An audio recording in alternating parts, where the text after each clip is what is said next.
According to the financial results of 19 publicly traded packaging and containers firms in the United States, their first quarter 2018 results were very encouraging.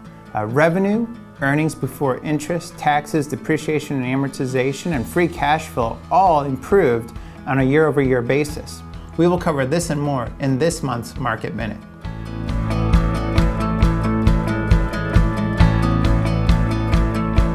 When we look at the individual charts of earnings and revenue, we can see that 2018 is expected to be a very good year.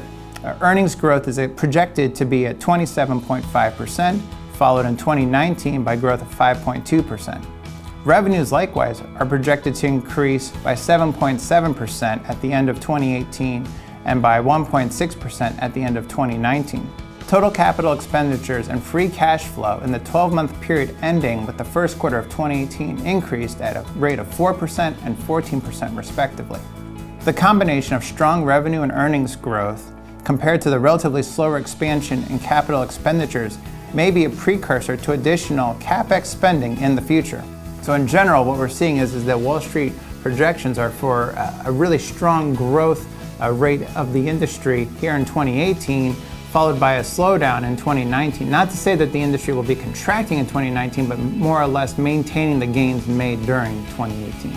To learn more about the packaging and containers industry, please visit our website, GardnerIntelligence.com, where you can find more information about the data, trends, and other factors impacting the packaging and containers industry.